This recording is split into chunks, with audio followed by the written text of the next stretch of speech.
So hello everyone, welcome to my channel. I am Ankur. So this video is based on how you can score 30 plus marks in the quant section. So देखो everyone आपको बता देते हैं सभी कि आप कैसे मतलब कैसे कर सकते हैं क्वांट में। बट ये कोई नहीं बताता कि आप कैसे स्पीड गेन कर सकते हैं क्वांट में सो दैट आप अर्थमेटिक के भी क्वेश्चन कर पाएँ। आप अर्थमेटिक के क्वेश्चन तक पहुँच पाएँ स्पीड मैथ करने के बाद, क्योंकि सभी अटक जाते हैं स्पीड मैथ्स तक ही उनका टाइम ख ओवर हो जाता है। सो अ, अगर आपको हाँ, सभी पूछ रहे थे कि सोर्सेज़ और बुक लिस्ट के बारे में, तो मैं आपको सारी चीज़ें बताऊँगी इस वीडियो में। सो आपको वीडियो एंड तक देखनी है। अगर आप अपनी इंग्लिश में 25 स्कोर करना चाहते हैं और रीज़निंग में 35 आउट ऑफ 35 ईज़िली स्कोर किए जा सकते हैं जो, तो अगर आप उसकी भी स्ट्रैटेजी चाहते हैं तो please subscribe my channel and वहाँ पर सारी वीडियो अवेलेबल हैं इन दोनों सब्जेक्ट्स की भी, तो आप वहाँ से देख सकते हैं और अपने जो इंग्लिश है और रीज़निंग के सेक्शन को ईज़िली इम्प्रूव कर सकते हैं। So and please subscribe my and like my channel अगर आपको थोड़ी सी भी हेल्प हो इन वीडियो को देखकर। सो मैं अब आती हूँ क्वांट की स्ट्रैटेजी के ऊपर। तो क्वांट के how we can improve our speed. First of all the matter is speed, क्योंकि हमारी अगर स्पीड इम्प्रूव हो जाएगी तो हम अर्थमेटिक के क्वेश्चंस को भी इजीली कर लेंगे। ओके, तो अगर हमें क्वांट को अच्छे से करना है तो उससे पहले हमें हमारे जो सिंप्लीफिकेशन स्पीड मैथ के टॉपिक को काफ़ी अच्छा करना होगा, ताकि वो सबसे कम टाइम ले और हमारे पास अर्थमेटिक के लिए काफ़ी टाइम बच जाए। ओके, तो अब हम स्पीड मैथ्स को कैसे इम्प्रूव करेंगे ये जानेंगे। देखो, स्पीड मैथ्स हमारे 3 पार्ट्स में डिवाइड है। ओके, और ये 20 से 25 मार्क्स कवर करता है हमारे से इस सेक्शन का। सो देखो, हमें इन चीज़ों के लिए जैसे क्वाड्रेटिक है, सिंप्लीफिकेशन है, सीरीज़ है। एक तो हमें इनकी देखो सारी टिप्स एंड ट्रिक्स पता होनी चाहिए। फॉर एग्ज़ाम्पल क्वाड्रेटिक में हमारे पास अ, एक सीरीज़ 2 इक्वेशंस हैं, उनमें जो लास्ट वाला एंड का पार्ट है, वहाँ पे पॉज़िटिव पॉज़िटिव साइन है, तो हम डेफ़िनेटली विदिन सेकंड देख के उसका आंसर दे सकते हैं। एक पूरी क्वाड्रेटिक इक्वेशन है तो उसमें सारे पॉज़िटिव साइन हैं और दूसरे में सेकंड वाले के आगे कोएफ़िशिएंट के आगे नेगेटिव साइन है, तो उससे भी हम देख के बता सकते हैं कि x is greater than y. Okay, तो अगर आपकी स्पीड इतनी नहीं है तो आई थिंक आपको इन चीज़ों का नहीं, ट्रिक्स का नहीं पता होगा। तो एक बार आप कौशिक मोहंती सर हैं और आशीष अरोड़ा सर हैं, तो वहाँ से आप एक बार इन टॉपिक्स की ट्रिक्स देख लें। ओके, इन टॉपिक्स को एक बार कर लें अच्छे से, ठीक है? देन आप इनकी प्रैक्टिस करना। ओके, तो अगर ये चीज़ें करने के बाद आपको क्या करना है, तब भी आई थिंक इतनी स्पीड नहीं आ पाती है। उसके लिए हमें डेली बेसिस पे प्रैक्टिस करनी होती है। Okay, so quadratic equations, simplifications और सीरीज़ के लिए हमें 10-10-10 क्वेश्चन तीनों के लगाने ही लगाने हैं। अगर आप नहीं लगाओगे तो थोड़े दिन तो आपकी स्पीड रहेगी और फिर दोबारा से ख़त्म हो जाएगी। तो जब तक आपका एग्ज़ाम नहीं है तब तक आप इन चीज़ों की प्रैक्टिस को स्किप नहीं कर सकते। सेम फॉर द सिंप्लीफिकेशन में भी पहले फ़र्स्ट ऑफ ऑल आपको क्यूब्स, स्क्वेयर्स एंड ये टेबल्स, ये आपके टिप्स पे होने चाहिए। 20 तक टेबल टिप्स पे होने चाहिए। स्क्वेयर्स हमारे पास 50 तक और क्यूब हमारे पास 15 तक या 20 तक करो तो वो भी बढ़िया है।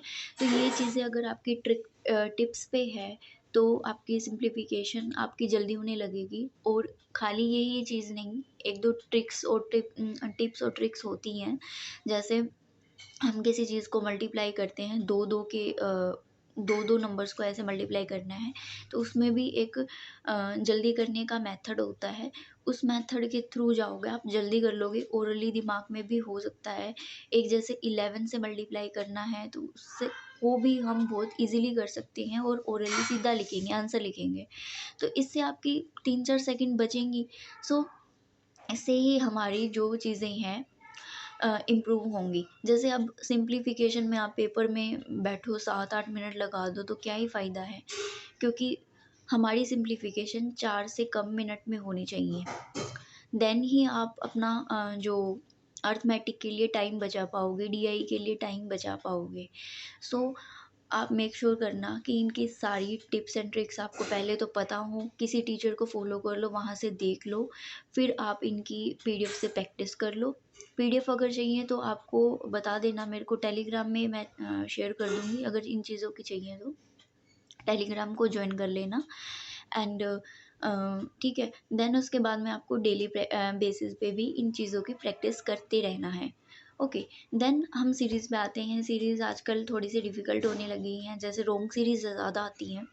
पहले तो सीधी आती थी, लेकिन रोंग सीरीज़ और मिसिंग सीरीज़ डिफ़िकल्ट होती जा रही हैं, तो आप मेक श्योर करें, प्रैक्टिस करें इन चीज़ों की। पहले आप पीडीएफ कर लें, 100-200 क्वेश्चंस अच्छे से कर लें, फिर डेली बेसिस पे भी इनकी प्रैक्टिस करते रहें।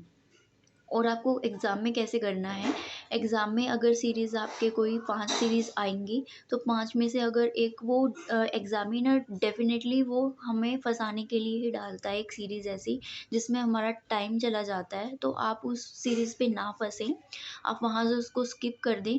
इससे बेटर होगा आप एक अर्थमेटिक का क्वेश्चन कर लेंगे, क्योंकि अर्थमेटिक के क्वेश्चन भी काफ़ी ईज़ी होते हैं, अगर आपकी प्रैक्टिस हो तो। तो आप सारा टाइम वहाँ पे वेस्ट ना करें, ठीक है? क्योंकि सीरीज़ का कोई भरोसा नहीं है आजकल, ऐसी भी सीरीज़ आती हैं। अगर आपकी काफ़ी अच्छी खासी प्रैक्टिस हो जाए 200-300 क्वेश्चन्स की और आपको कॉन्फिडेंस आ जाए, तो आप उसको कर सकते हैं। आपको ईज़िली पता चल जाएगा कि ये सीरीज़ कैसे होने वाली है। सो ये हमारे पास सीरीज़ के लिए स्ट्रैटेजी थी। ओके, देन हम आते हैं डीआई के ऊपर।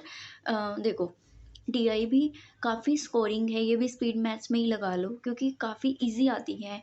क्लर्क के पेपर में तो, पीओ के पेपर में थोड़ी-सी मुश्किल होती हैं, लेकिन एक बार सारी चीज़ें कवर की होती तो हमारे लिए सब कुछ ईज़ी ही हो जाता है। तो प्री के क्लर्क में तो बिल्कुल ईज़ी ही आएँगी, देखते आप कर लोगे, बट उसमें प्रैक्टिस की ज़रूरत होती है। लेकिन कुछ स्टूडेंट्स को उसमें वो पूरी कैलकुलेशन करने बैठ जाते हैं, तो वो नहीं करनी होती, वहाँ से हमें एस्केप करना होता है, तो उसकी भी कुछ हमारे पास मेथड है, शॉर्टकट ट्रिक्स हैं। जैसे पाई वाला है हमारे पास, तो पाई में पूरी जो वैल्यू दी होती है उसको बार-बार मल्टीप्लाई नहीं करना होता, उसके जो परसेंटेज से हैं वो रेशो से उसको ईज़िली विदिन सेकंड हम उस क्वेश्चन को कर सकते हैं। ओके, तो ये नहीं है कि आप करने बैठो और वो बार-बार कैलकुलेट करते रहो, उससे डेफ़िनेटली आपका टाइम ज़्यादा लगेगा। सो ये हमारे पास क्या है, डीआई की स्ट्रैटेजी। ओके, तो डीआई के लिए आपको क्या करना है, आपको वही सारे टाइप्स कवर कर लेने हैं, किसी टीचर्स को फॉलो कर लो, वही मैंने बताया ऊपर, आशीष अरोड़ा सर कर लो या फिर कौशिक मोहंती सर कर लो, उनसे कवर कर लो, एक बार उनकी वीडियो देख लो। अगर नहीं है टाइम तो सीधा बुक से कवर कर लो, बुक में सारे टाइप एक बार कवर देख लो। हाँ, बुक के लिए पूछ रहे थे तो बुक कौन सी करें, तो बुक मैंने तो की थी अड्डा की थी, अड्डा से प्रैक्टिस की थी, वही अर्थमेटिक भी और डीआई भी, वहाँ से आप प्रैक्टिस कर सकते हो और वहाँ से प्रैक्टिस कर लो। और डेली बेसिस पे अब यहाँ से आपकी स्पीड नहीं होगी इतनी। आफ्टर देन अगर आपकी फिर भी स्पीड इतनी नहीं हो रही है, ऑब्वियसली फिर भी रह ही जाती है कमी, क्योंकि अभी इतनी प्रैक्टिस नहीं हुई होती है हमारी, तो हमें क्या करना है, हमें हमें डेली बेसिस पे भी प्रैक्टिस करनी है इनकी डीआई की। आपको क्या करना है, डेली 10-10 डीआई करनी है। अब आप कहोगे इतनी सारी डीआई, ऑब्वियसली इतनी ज़्यादा हैं क्योंकि हमारी इतनी प्रैक्टिस नहीं है अभी। अगर 10 नहीं होती तो एटलीस्ट 5 तो करो। और डीआई का सीन सेम पज़ल की तरह है, जैसे मैंने ऊपर अपनी रीज़निंग की वीडियो में बताया था। अगर आपको रीज़निंग इम्प्रूव करनी है तो आप डेफ़िनेटली वो स्ट्रैटेजी फ़ॉलो करोगे, तो आपका इम्प्रूवमेंट 100% होगा। 35 आउट ऑफ 35 आप ईज़िली स्कोर कर सकते हैं। ओके, तो यहाँ पे जैसे पज़ल्स हम डेली करते थे, 10-10 करके, हमें 10 तो नहीं, अगर 10 से कम हो तो थोड़ा बहुत कोई नहीं, अगर आप 5 भी करेंगे तो भी ठीक है। तो यहाँ डीआई भी हमें पास तो करनी ही करनी है। ओके, तो अब आपको डेली बेसिस पे करनी है डीआई की प्रैक्टिस भी। सो अगर आप डेली करेंगे तो पेपर से पहले आपकी डेफ़िनेटली इतनी ज़्यादा प्रैक्टिस हो जाएगी, बस आपको कोई फिर आपका पेपर रुकने ही नहीं वाला। ओके, और आपके ही मार्क्स आएँगे जो आप खुद को समझ नहीं आएगा कि हाँ मैंने किया है ये सब। ओके, देन अब हम आते हैं अर्थमेटिक के पार्ट पे। अर्थमेटिक कैसे करना है? अर्थमेटिक पे देखो अब हमारे पास इतना टाइम है नहीं कि हम सारे टॉपिक्स निकालें और सभी कर लें। वैसे तो किए जा सकते हैं, बट सभी से ना बने तो हम कुछ सेलेक्टेड क्वेश्चन चैप्टर कर सकते हैं, जैसे परसेंटेज रेशो, ट्रेन वाला चैप्टर है, बोर्ड एंड स्ट्रीम वाले ईज़ी हैं काफ़ी टॉपिक। एक दिन में भी कुछ ये किए जा सकते हैं, जैसे बोर्ड एंड स्ट्रीम वाले और ये। ओके, तो इनमें ज़्यादा टाइम नहीं लगने वाला।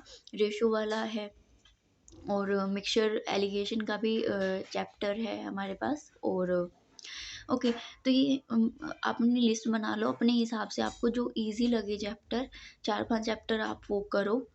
उनके क्वेश्चन प्रैक्टिस करो, 100-200 क्वेश्चन प्रैक्टिस करो और 5-6 चैप्टर तो ईज़िली किए जा सकते हैं। ओके, इनको बुक से करो और इनकी काफ़ी अच्छी प्रैक्टिस कर लो। टीचर से एक बार ना समझ में आए तो टीचर से कर लो। करने के बाद आपको इनके टॉपिक्स की रिवीजन भी करनी है। एक बार करने के बाद दोबारा रिवाइज़ करना है, तभी आपको रिटेन रहेगा। क्योंकि आपको कोई नहीं बताता कि आप अ, सभी बताते हैं कि यहाँ से कर लो, ऐसे कर लो, सोर्स बता देते हैं, बट ये नहीं बताता कि हम किस सिचुएशन को पेपर में फेस करते हैं। उस टाइम पे हमें पेपर में याद नहीं रहते, ब्लैंक हो जाते हैं पेपर में।